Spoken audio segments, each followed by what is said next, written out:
SCPI, qui sont des sociétés civiles de placement immobilier.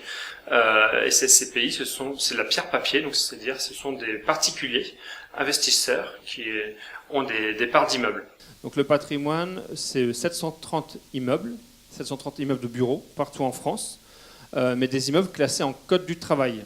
Là, je ne parle pas d'établissement recevant du public, de RP. On est vraiment sur le code du travail et sur les immeubles anciens, sur les immeubles existants. On n'a pas d'obligation pour mettre en conformité, en accessibilité notre patrimoine. Et donc on a une typologie d'immeubles très large sur les 730 immeubles.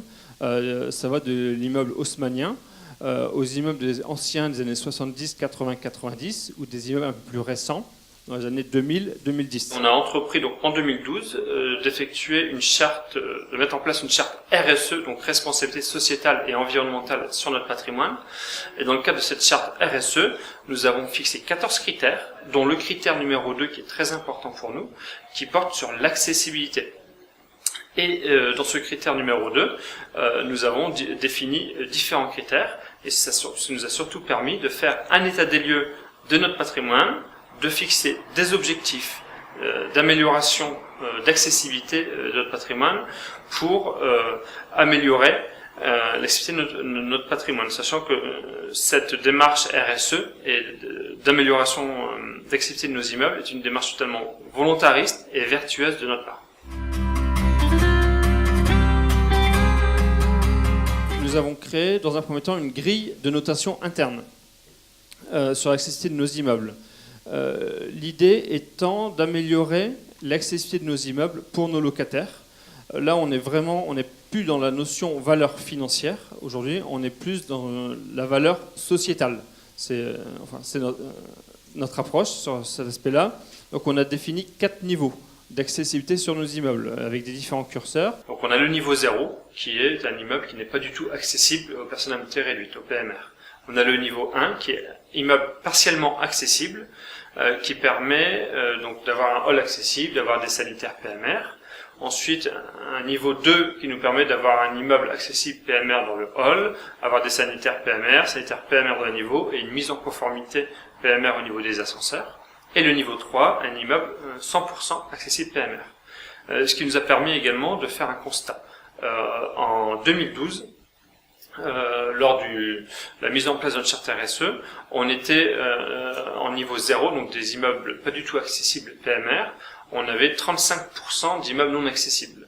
À 2015, on est descendu à 25%. Au niveau 3, donc les immeubles totalement accessibles PMR, quand je parle PMR, enfin c'est pas réducteur, je raisonne de tout handicap. Niveau 3, on est passé de 12% à aujourd'hui 20%. 20% donc pour une accessibilité totale de nos immeubles. Donc nos objectifs, clairement, en 2020, 100% de nos immeubles doivent être minimum au niveau 1.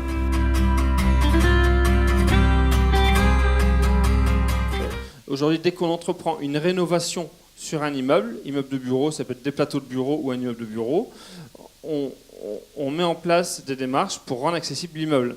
Donc ça passe... Comment on envisage les choses et quel est notre plan d'action?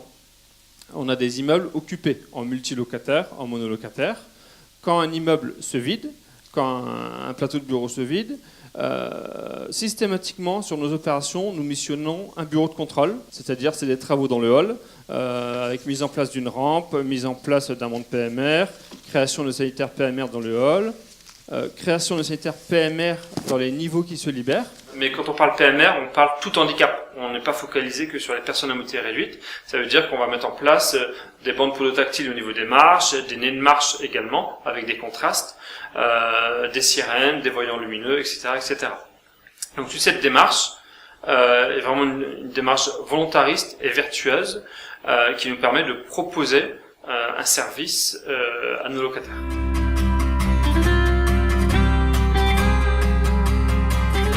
L'idée maintenant, et pour finir, la phase supplémentaire, c'est justement avec la sortie de ce label accessibilité.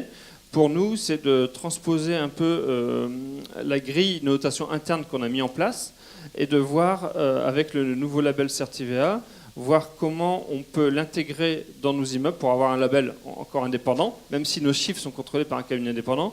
C'est d'aller encore plus loin que cette démarche qu'on a entreprise il y a 5 ans, et c'est de voir justement officiellement si notre démarche va dans le bon sens, si on peut raisonner d'un point de vue patrimoine, sachant qu'on est propriétaire bailleur.